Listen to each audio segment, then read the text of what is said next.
While Marcus Richardson was busy insulting the janitor's intelligence, the uneducated man was mentally calculating how much his family's company was worth.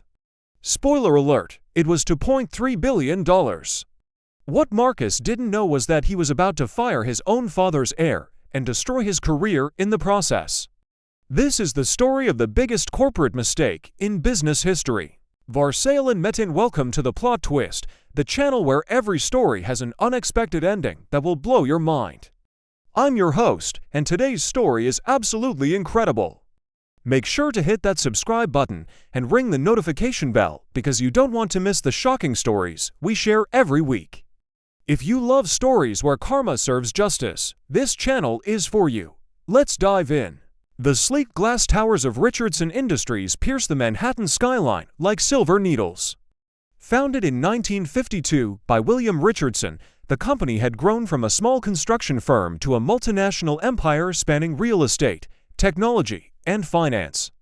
The mysterious founder had remained completely anonymous for 3 decades, conducting all business through lawyers and never appearing in public. Inside the 47th floor executive office, Marcus Richardson adjusted his $5,000 Armani suit and practiced his quarterly presentation. At 45, he had clawed his way to CEO through ruthless ambition and political maneuvering. Today was crucial. The anonymous company owner had finally agreed to an in-person meeting after 30 years of silence. Marcus saw this as his chance to secure his position forever. What Marcus didn't realize was that the owner's son had been watching him for months. James Wilson, 28, had graduated summa cum laude from Harvard Business School, but chose to work undercover as a janitor to truly understand the company his father had built. His mission was simple: identify which executives deserved to inherit leadership and which ones needed to be replaced. 3 stories below, James pushed his cleaning cart through the marble corridors of the executive floor. His worn gray uniform and humble demeanor made him invisible to the suits rushing past. Hidden beneath his sleeve was a $50,000 Patek Philippe watch, a graduation gift from his billionaire father. The irony wasn't lost on him that he was cleaning offices in a building his family owned.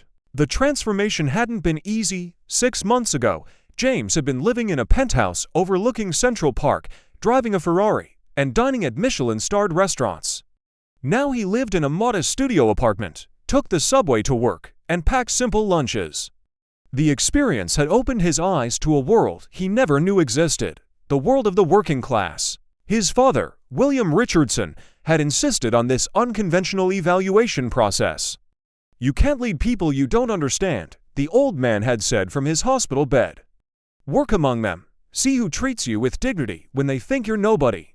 Those are the leaders we need." It was wisdom born from William's own humble beginnings as a construction worker. James had methodically tested every executive over the past 6 months.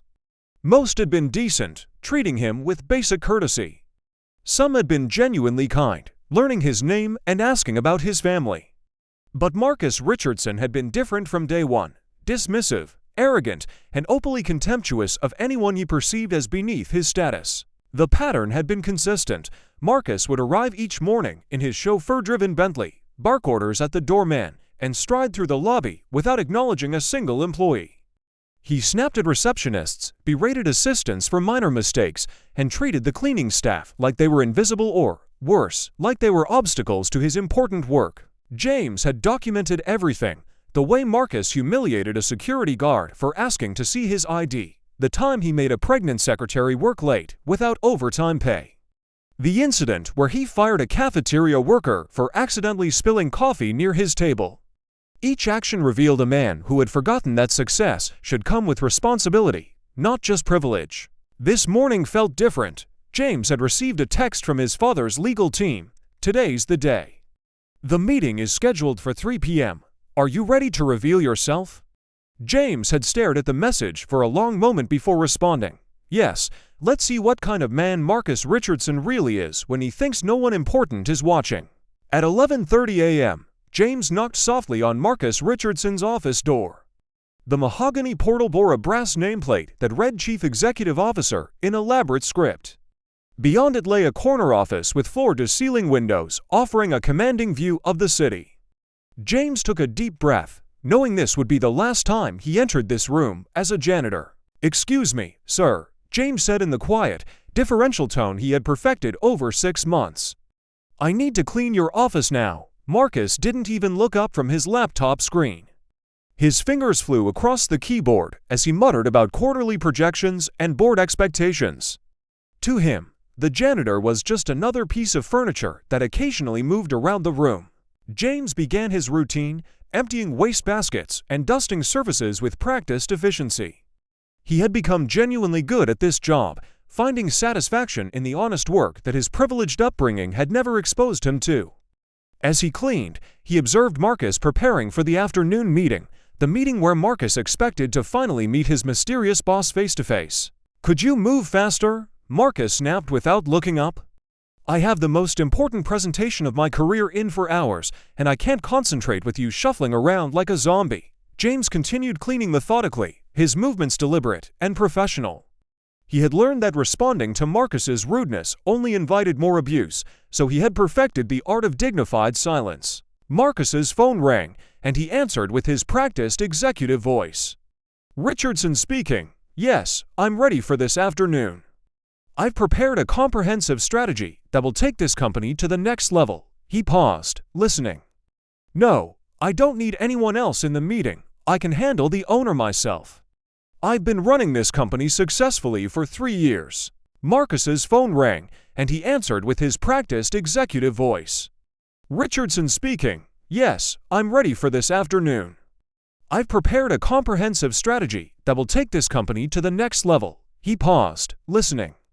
"No, I don't need anyone else in the meeting. I can handle the owner myself. I've been running this company successfully for 3 years. As James wiped down the windows, he couldn't help but think about Marcus's claim. Successfully was debatable. Yes, the company was profitable, but employee satisfaction had plummeted during Marcus's tenure. Turnover was at an all-time high, and several key clients had complained about the company's increasingly cold corporate culture. Success wasn't just about profit margins. "Do you even understand English?"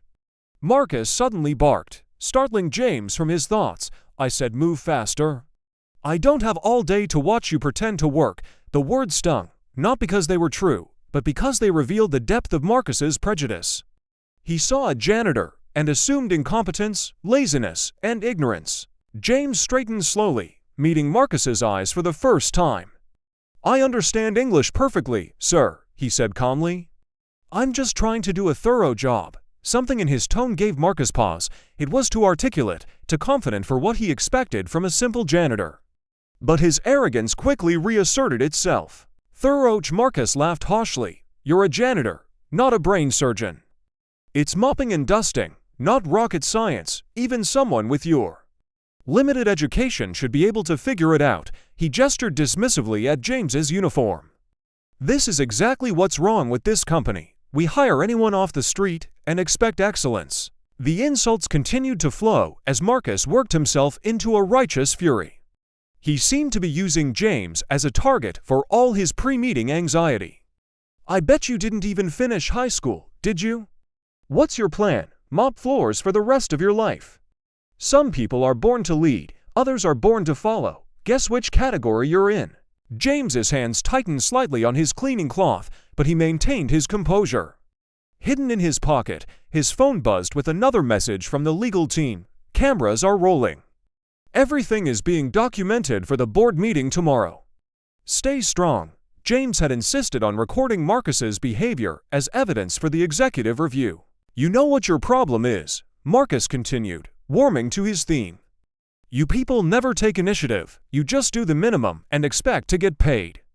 That's why people like me are in charge, and people like you push mops. It's natural selection in action." He leaned back in his leather chair, pleased with his own brilliance. At that moment, Marcus's assistant, Jennifer, appeared in the doorway looking flustered. "Mr. Richardson, I'm sorry to interrupt, but there's been a change in the meeting schedule. The owner's representatives want to meet with you immediately." Marcus's face lit up with excitement. "Excellent. This is my moment to shine. Send them right up." Jennifer hesitated. "Actually, sir, they want to observe you in your natural working environment first."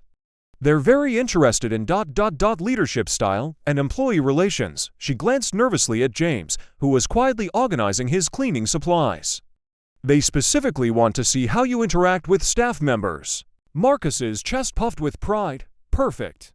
They'll see a real leader in action. He turned to James with renewed venom. You heard that. The company owner is about to observe me, and I won't have some incompetent janitor making me look bad. If you can't clean properly, maybe you should find another job. Actually, you know what? You're fired.